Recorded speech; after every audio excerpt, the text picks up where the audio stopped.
Por favor, quisiera que me digan si me están escuchando. Sí, ingeniero, se escucha. Gracias, gracias, buenos días.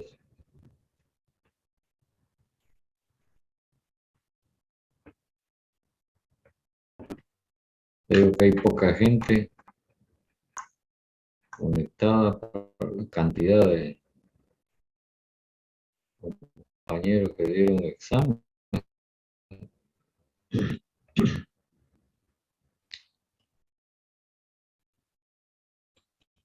Seguramente han visto que les envié un documentito sobre compresores. ¿Sí? Sí, ingeniero. Ya, eso los va a ayudar a repasar cosas que hemos venido planteando, aunque hay algunas que se les ha encomendado que las miren y ojalá lo hagan.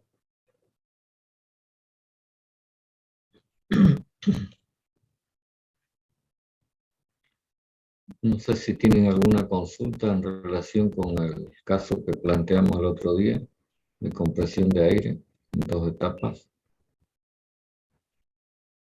Algo que se hubiera quedado en el tintero. ¿Quieren preguntar?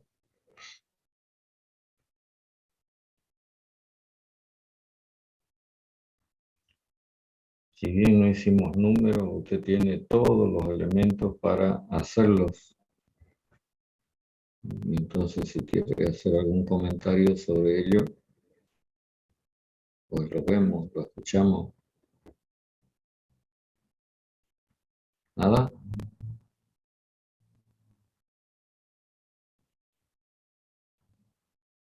Bueno, exactamente están conectados la mitad de los que dieron examen. Parece que hay un montón de gente que aparece a, casi diría yo, a probar suerte. No sé qué tipo de suerte, si no. Porque si uno no estudió, significa que no sabe y no va a adivinar ni va a inventar cosas, pues, ¿no?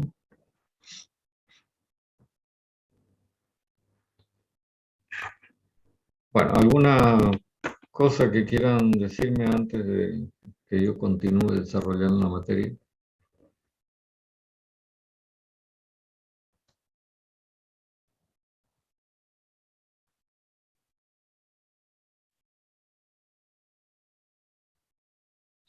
¿Nada? Están observando ustedes en la pizarra de que he anotado MCI. Estas siglas significan motores o máquinas de combustión interna.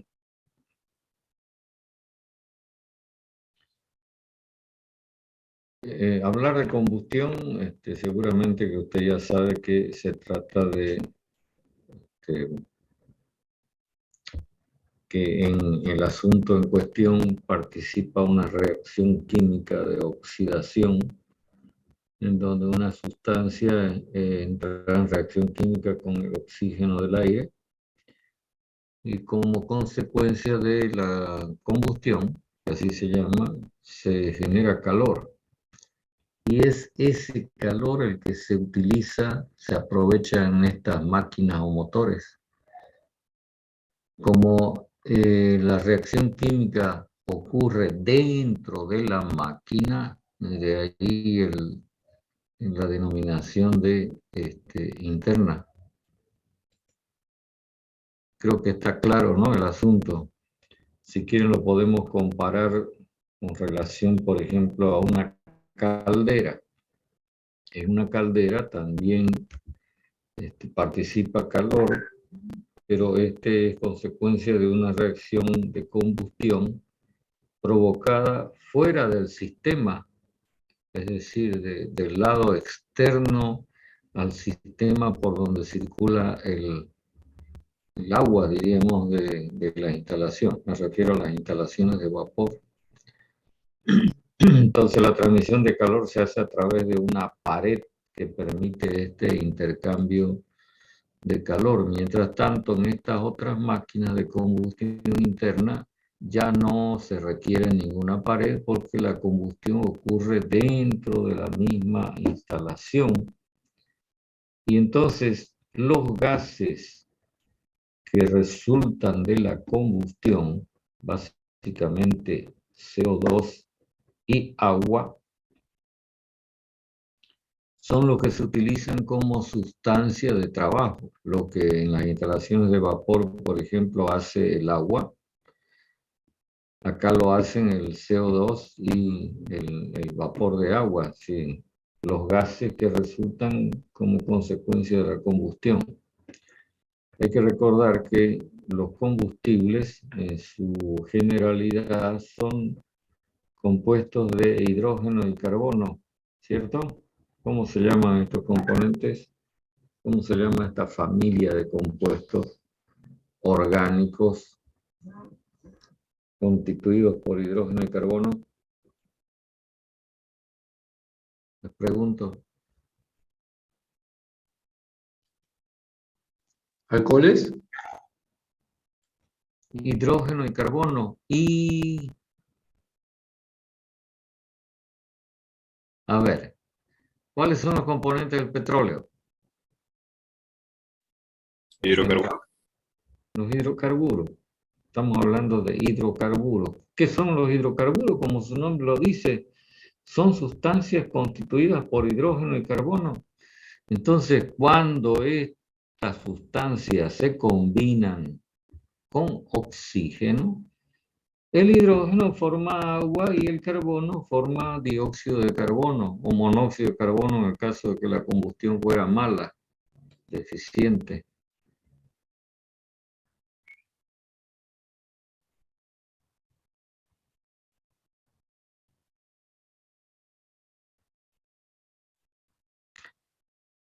¿Me está escuchando el señor Cervantes Rocha Limber? Quisiera que me conteste. Sí, ingeniero, le escucho. Ya, ¿qué es lo que pasa con su examen? Es que no tengo en la nota que mandó, aparezco sin nota. En el PDF que mandó al grupo, ahí.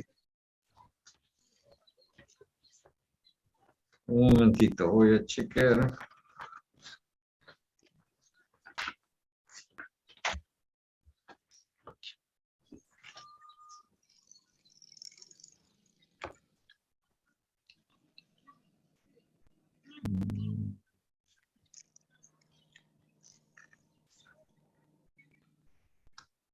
Efectivamente, pero no tiene tiqueado de asistencia al examen. La anterior clase no pude asistir a la clase, sí.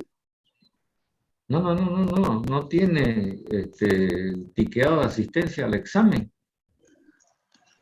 Que llegué un poco tarde ya cuando estaban copiando de una hojita de las preguntas, de ahí nos copiamos todas las preguntas.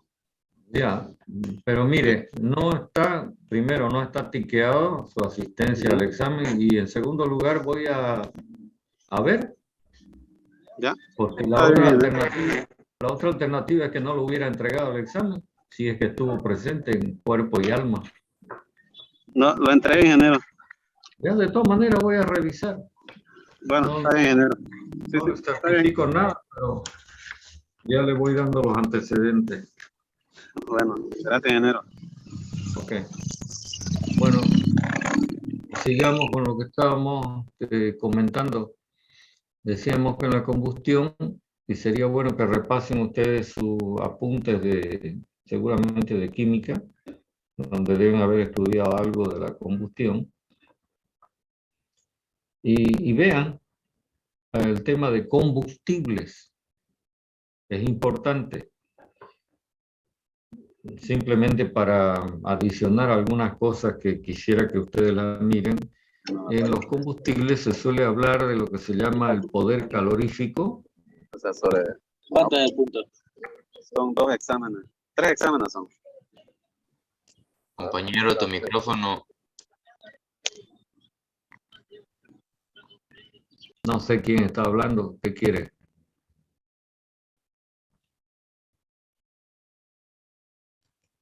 Les estaba diciendo que es importante que ustedes busquen información sobre combustibles y sobre todo que lean acerca de qué significa poder calorífico superior, el combustible, por supuesto, y poder calorífico inferior.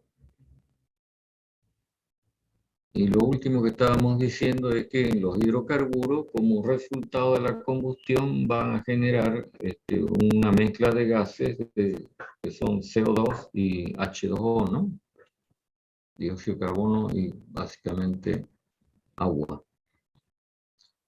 Entonces, estos gases son los que van a transportar ese calor que es generado como consecuencia de la reacción química hacia los sitios en donde dicho calor va a ser convertido en trabajo mecánico. Entonces, la gran diferencia que uno puede plantear respecto de la combustión interna comparada con la combustión externa es que como el calor no debe atravesar una pared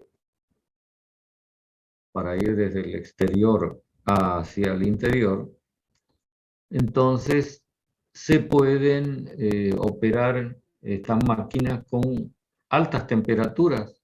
Estamos hablando en algunos casos de miles de grados. Por supuesto que estos miles de grados no están, digamos, ocurriendo de manera permanente, ¿no? Porque si no, no habría material que esté aguantando semejantes temperaturas. Pero sí de varios cientos de grados se pueden encontrar máquinas. Bueno, hablando de los distintos tipos de máquinas de combustión interna, entonces nos encontramos con una clasificación parecida a la que hicimos con relación a los compresores. Y entonces sí nos encontramos con máquinas de cilindro y pistón, entre las cuales vamos a mencionar la máquina que se llama motor Otto, por el nombre de su inventor.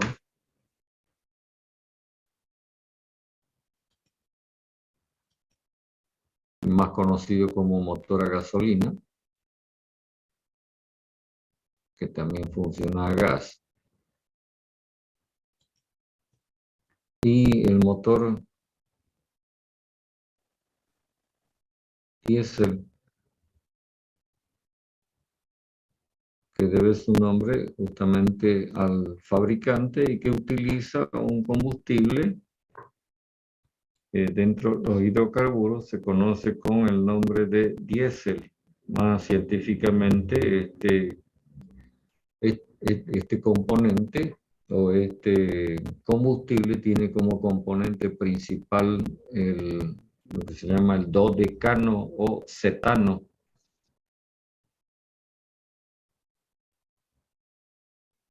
Cetano. Mientras que en el motor a gasolina predomina el octano. De ahí es que se hable en estas máquinas de octanaje y cetanaje respectivamente. Asuntos que también usted los debe mirar con detenimiento. Así que les voy dando estas tareas para que usted las lleve a efecto. Ojalá lo haga, porque lo podemos preguntar en alguno de los exámenes. Sobre los octanajes y cetanajes, ingeniero. Sí, exactamente. ¿Cuál es el significado de estas evaluaciones que se hacen de los combustibles, no? De la gasolina se dice de buen octanaje, mal octanaje, y respectivamente en el diésel, ¿no? Respecto al cetano. Y las otras máquinas que encontramos entre las máquinas de combustión interna son las máquinas rotativas. Y específicamente estamos hablando de lo que se llama motor con turbina de gas.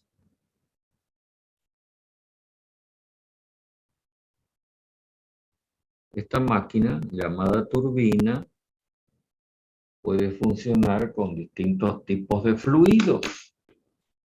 Usted lo debe saber. Si funciona con líquido, principalmente agua, en las caídas de agua, ¿cómo se llama? ¿Turbina qué?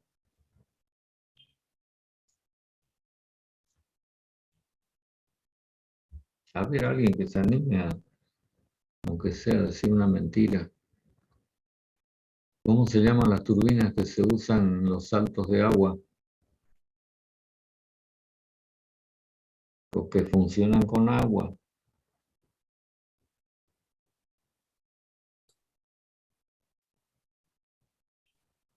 Yo te entiendo de que usted tiene que conocer muchas de estas cosas, o por lo menos haber escuchado rumores, porque es estudiante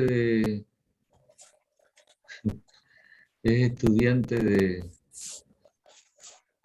electromecánica. Turbina hidroeléctrica, ingeniero.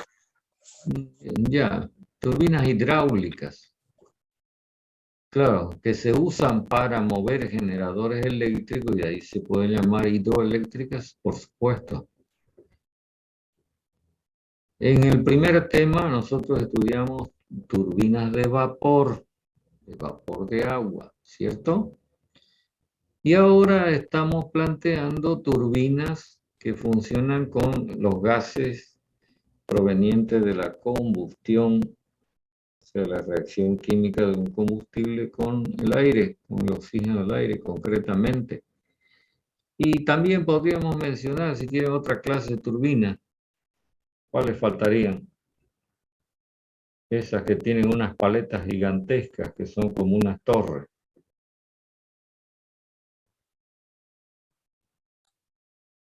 ¿Cómo se llaman?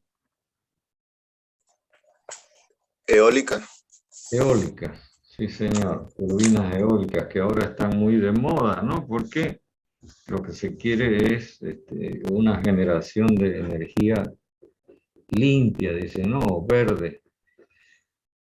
Ya, en nuestro caso, lo que vamos a hacer es enfocar el tipo de motor que funciona con turbinas de gas. Entonces, vamos a comenzar con las máquinas de cilindro y pistón. Evidentemente, tengo que admitir que no soy un experto en motores, pero algo de lo que les diga les va a servir. Entonces, en esta máquina, el componente, digamos, sobresaliente es el cilindro que está provisto de un pistón que se mueve dentro del cilindro. Y entonces encontramos de que estas máquinas también, de una manera parecida a los compresores, disponen de válvulas de admisión, válvulas de descarga. Y en el caso concreto de las máquinas que trabajan con gasolina, se tiene un componente adicional que lo voy a simbolizar así. Fíjense, esto que estoy marcando se llama bujía. ¿Para qué sirve la bujía en un motor? Como el motor de un auto que funciona a gasolina. ¿Para qué sirven las bujías?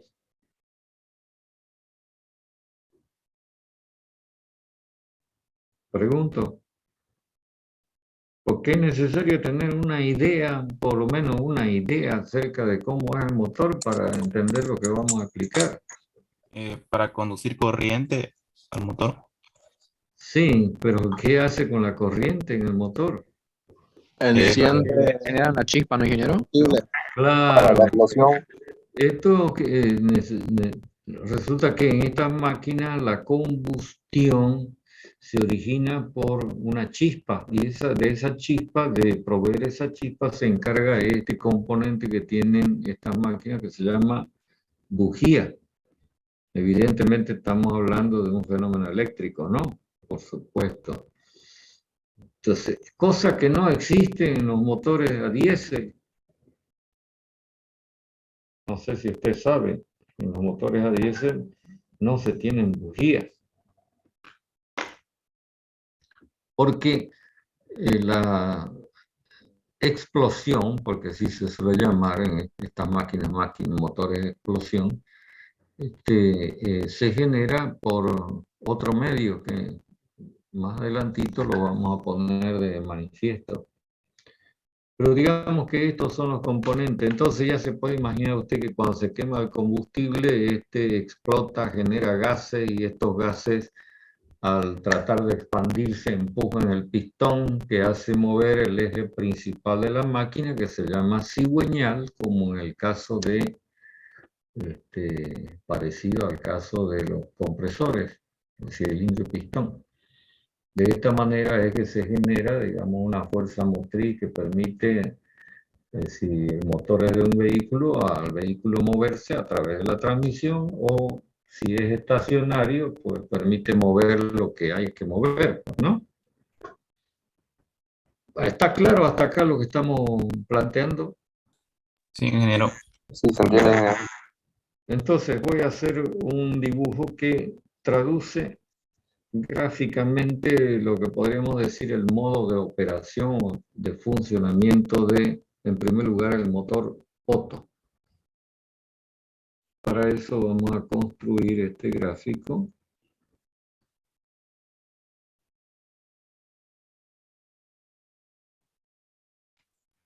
Noten ustedes que no es el diagrama PV que comúnmente hemos conocido en termodinámica, sino que es un diagrama PV parecido al que, o del mismo tipo que usamos, no sé qué línea es más fea, que usamos en el desarrollo del tema compresor. Al igual que en todas las máquinas de cilindro y pistón, existe lo que se llama el punto muerto superior y el punto muerto inferior. La válvula de admisión, la válvula de descarga. Entonces, estos motores, y ahora me acuerdo que alguien hizo un comentario cuando hablábamos de que el compresor es una máquina de 3 tiempos, estos motores son de 4 tiempos, que ahora los voy a tratar de describir gráficamente. Lógicamente que hay una presión mínima y una presión máxima ocurriendo en la máquina. Entonces, el primer tiempo se origina a partir del movimiento del punto muerto superior hacia el punto muerto inferior. Y entonces, al abrirse la válvula de admisión, se inyecta o se alimenta, dependiendo de cómo sea el sistema de alimentación, una mezcla de combustible y aire. Vamos a ponerlo así. Es decir, el cilindro se carga hasta que el pistón alcanza el punto muerto superior. Enseguida les explico por qué lo estoy dibujando como una curva. Porque para que ingrese a la presión de admisión dentro del cilindro tiene que haber un cierto grado de depresión. ¿Me entienden, no? Es como cuando usted aspira con una jeringa un líquido de un recipiente. Es decir, el líquido va a pasar al recipiente, a la jeringa, debido a que usted al empujar, al jalar el pistón, provoca una depresión dentro del cilindro. ¿Comprende lo que digo? Ingeniero, ¿sería la presión de vacío? Porque es menor a la presión atmosférica. Claro, es un cierto grado de presión de vacío. Sí, señor. Eso es lo que está provocando. Entonces, cuando el pistón llega al punto muerto inferior, está el cilindro completamente cargado. Entonces, las válvulas, la válvula de admisión que estaba abierta se cierra, la otra válvula está cerrada, la de descarga. Y entonces esa mezcla confinada en el cilindro, a partir de este momento es sometida a un proceso de compresión, parecido a lo que ocurre en el compresor, por no decir igual. ¿Lo ven? Entonces la presión va a ir en aumento a medida que el pistón se devuelva hacia el punto muerto superior. Cuando se está llegando al punto muerto superior, entonces la bujía provoca la chispa que enciende el combustible, estalla, se produce un aumento súbito o instantáneo de presión y temperatura, y luego el pistón se ve obligado a devolverse al punto muerto inferior, pero esta vez empujado así por la fuerza de la explosión. Y se va produciendo una expansión del fluido de los gases de combustión en el interior del cilindro, y cuando la presión o el pistón alcanza el punto muerto inferior, al querer devolverse el pistón hacia el punto muerto superior, se abre la válvula de descarga y entonces los gases salen expelidos al exterior. ¿Entiende? ¿Está claro lo que estoy planteando? Entonces usted tiene admisión por acá por abajo, luego compresión, luego explosión o expansión y finalmente descarga. Por eso se llama máquina de 4 tiempos. ¿Está claro?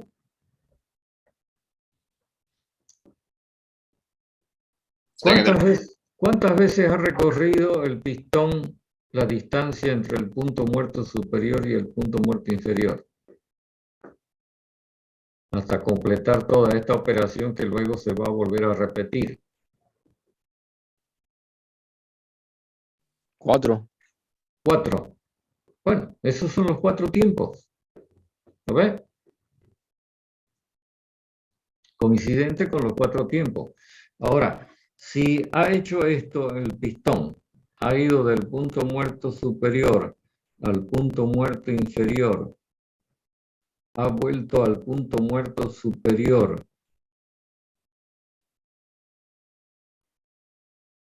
a ver, punto muerto superior, punto muerto inferior, la compresión al punto muerto superior y de vuelta al punto muerto inferior para terminar en el punto muerto superior finalmente.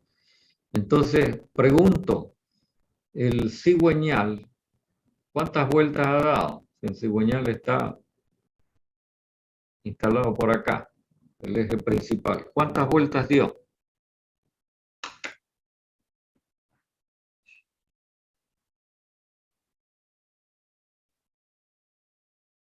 Pregunto. 2 vueltas, ingeniero. 2 vueltas. Sí, señor. Esto significa 2 vueltas. Ya, esto es simplemente para que uno vaya entendiendo. Entonces, este motor de 4 tiempos que funciona con 2 vueltas por ciclo, ¿no? ¿Se da cuenta? Es decir, para repetir lo mismo otra vez, tiene que dar 2 vueltas, 4 vueltas, 6 vueltas, etcétera. Ok, entonces, ¿qué es lo que se hace para enfocar un análisis termodinámico del comportamiento de este motor? Se obvia esto que tenemos en la parte inferior. Fíjense que acá tenemos un área encerrada. ¿Qué representa el área encerrada en estos gráficos? Pregunto.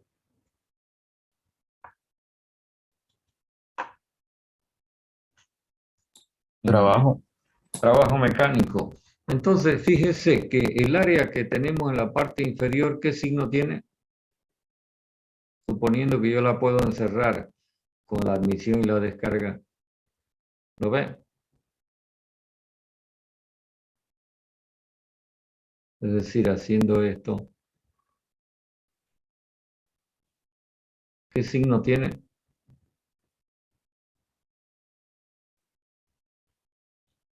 ¿Qué signo tiene? Positivo porque está generando trabajo mecánico, ingeniero. No. Esto está consumiendo trabajo mecánico. ¿No ve que el sentido de giro es hacia la izquierda? En cambio, en la parte de arriba, que tendríamos algo así, el sentido de giro es horario, entonces se genera trabajo mecánico. En realidad, el trabajo mecánico de la parte inferior, el negativo, es el trabajo mecánico que consumen los dos tiempos de admisión y descarga. ¿Me entiendes? Mientras que el trabajo neto de la parte de arriba es el trabajo positivo que puede entregarle la máquina, digamos, al consumidor, que esté acoplado al cigüeñal del motor. Entonces, en realidad lo que nos interesa es analizar esto, asumiendo de que lo que en teoría pudiera ocurrir en la máquina fuera un ciclo parecido a el ciclo constituido por la compresión y la expansión. No sé si me captan cuál es la idea. Entonces, al hacer este planteamiento, lo que estamos planteando en realidad es que esta máquina, que es una máquina de combustión interna, la transformemos en una máquina de combustión externa. Porque cuando hablamos de ciclo, normalmente estamos hablando de masa constante, es decir, un sistema cerrado, ¿no? Y la única manera de que ocurra tal asunto, que no haya entrada ni salida de masa, es que el sistema funcione con fuentes de calor que son externas, tanto la fuente caliente como la fuente fría. No sé si me están captando la idea. Quisiera escucharlo.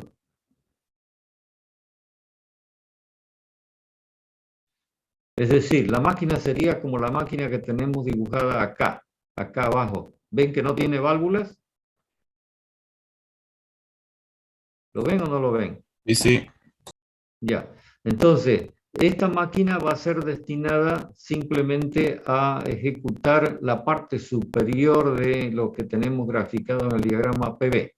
Es decir, un ciclo en donde hay una etapa de compresión y luego otra etapa de expansión con una generación de trabajo mecánico positivo. Entonces, así se hace el planteamiento teórico del comportamiento de esta máquina para encontrar algún parámetro que permita saber que modificándolo se aumenta el rendimiento de la máquina o disminuye el rendimiento de la máquina.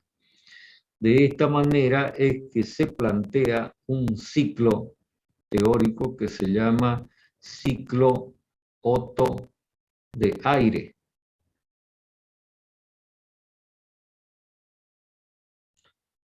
¿Por qué se plantea a este ciclo ocurriendo con solamente aire?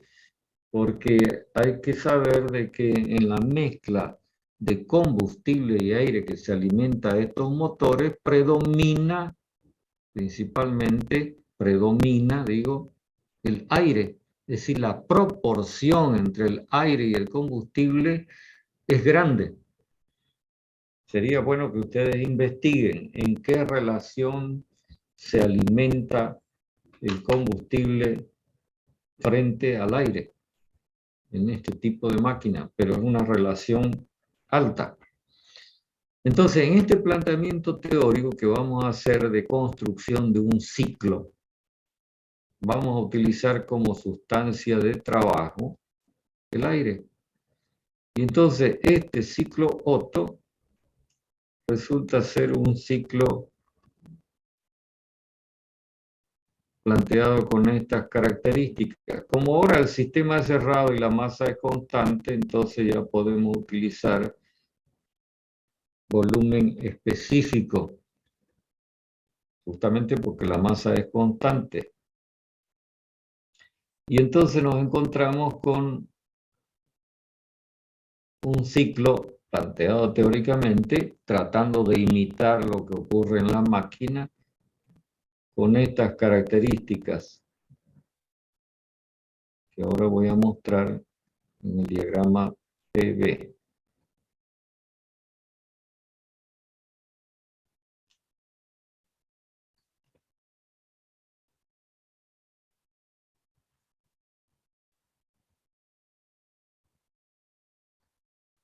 un poco sin pulso, así que disculpen que el dibujo no sea bonito. Ya, entonces el ciclo se plantea con estas características, y creo que aquí lo vamos a tener que parar hasta el próximo día para no dejar las cosas a medias. Fíjense que este ciclo está constituido por los procesos 1, 2, que es una compresión, y el proceso 3, 4, que es una expansión con similares características en relación con que estamos hablando de este tipo de características. Tanto la compresión como la expansión se la asume en este enfoque teórico, en este análisis teórico de la máquina, como procesos isentrópicos, es decir, adiabáticos reversibles. Mientras que los procesos 2, 3 y 4, 1 ya dejan de ser adiabáticos, ocurren con intercambio de calor. Vamos a poner así Q positivo, Q negativo. Ya más adelante vamos a aclarar esta figura. Pero estos procesos se caracterizan por ser procesos isocóricos. Está claro en el dibujo, ¿verdad? Como el proceso 2, 3 y 4, 1 son procesos verticales, por lo tanto son procesos isocóricos. Entonces, en resumen, este ciclo creado teóricamente como una imitación de lo que ocurre en la máquina real, está constituido por estos 4 procesos, de los cuales 2 son isoentrópicos, compresión, expansión, y 2 son isocóricos, que tienen que ver con el intercambio de calor, es decir, el suministro de calor equivalente al calor que se genera en la combustión, y la cesión de calor que viene a ser el calor residual que sale hacia la atmósfera con los gases de escape. Así su equivalente, ¿no? Si quieren lo ponemos así. Es decir, durante el proceso 1, 2 se suministra calor, que sería el equivalente al calor generado por la combustión, y durante el proceso 4, 1 se cede calor, que sería equivalente al calor residual, digo, que sale juntamente con los gases de escape. Bueno, no sé si hay alguna pregunta antes de que cortemos la charla. Hasta el próximo día martes. Hasta el próximo día viernes, digo.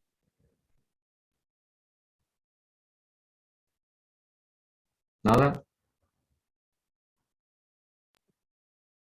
Entonces nos volvemos a encontrar el día viernes. ¿Listo? De acuerdo, ingeniero. Muy bien. Hasta luego. Hasta el viernes.